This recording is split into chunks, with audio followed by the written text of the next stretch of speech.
कि सर्वप्रथम कबीरदेव अर्थात कबीर जी ने 4 अविनाशी लोकों अकह यानी अनामी लोक, अगम लोक, अलख लोक व सतलोक की रचना की। सतलोक में कबीर जी एक शब्द से 16 द्वीपों की रचना की, फिर 16 शब्दों से 16 पुत्रों की उत्पत्ति की। एक मानसरोवर की रचना की जिसमें अमृत भरा, फिर अपने 16 पुत्रों में से एक अचिंत से आगे की सृष्टि रचने के लिए परमेश्वर ने कहा।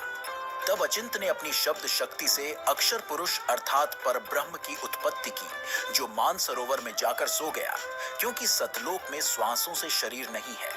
लेकिन उसे अचिंत जगा नहीं सका, तब उसने परमेश्वर से पुकार करी। तब परमेश्वर ने अपनी वचन शक्ति से एक अंडा बनाया और उसमें एक आत्मा को प्रवेश करके उस अंडे को जल में छोड़ दिया, जिसकी गड़गड़ाहट से अक्षर पुरुष की निंद्रा भंग हुई। और अक्षर पुरुष ने उस अंडे को क्रोध से देखा तो वह अंडा फूट गया, जिससे अक्षर पुरुष ज्योति निरंजन काल ब्रह्म निकला। जिसके बाद परमेश्वर ने दोनों को बाहर आने के लिए कहा और अचिंत के द्वीप में रहने के लिए कहा। लेकिन कुछ समय उपरांत अलग राज्य प्राप्ति के हठ से ज्योति निरंजन काल ब्रह्म ने 70 युग तप करके 21 ब्रह्मांड प्राप्त किए। फिर दोबारा 70 युग तप करके ज्योति निरंजन काल ने सृष्टि रचना की सामग्री प्राप्त की और इसके बाद उसने 64 युग तप फिर किया।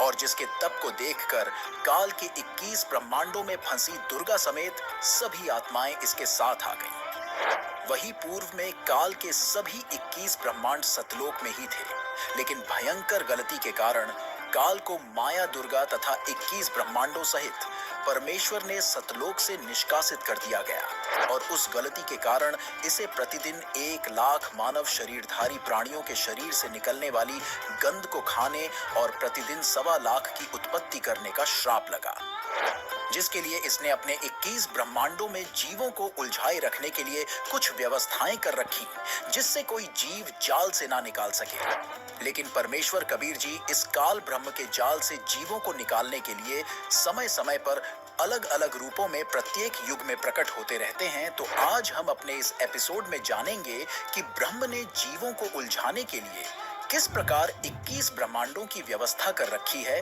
तथा परमेश्वर कबीर जी कब किस युग में किसको मिले, यह भी जानेंगे। तो चलिए आज के इस एपिसोड को शुरू करते हैं। सवाल नंबर 1, ब्रह्म कौन है तथा ब्रह्म ने 21 ब्रह्मांड की व्यवस्था किस प्रकार कर रखी है? ज्योति निरंजन काल को ही ब्रह्म कहा जाता है।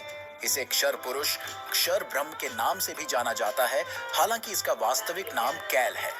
सृष्टि रचना से पता चलता है कि ज्योति निरंजन काल ब्रह्म ने जीवों को अपने जाल में फंसाए रखने के लिए अपने 21 ब्रह्मांड को 5-5 के समूह में 4 महाब्रह्मांडों में बांट रखा है तथा एक ब्रह्मांड भिन्न रखा है, जो कि इस सबके समान क्षेत्रफल वाला है। देखिए, काल के 21 ब्रह्मांडों की वास्तविक जानकारी चित्रों के माध्यम से तथा जानिए काल ने जीवों को उलझाने के लिए अपने ब्रह्मांडों में किस तरह की व्यवस्था कर रखी है।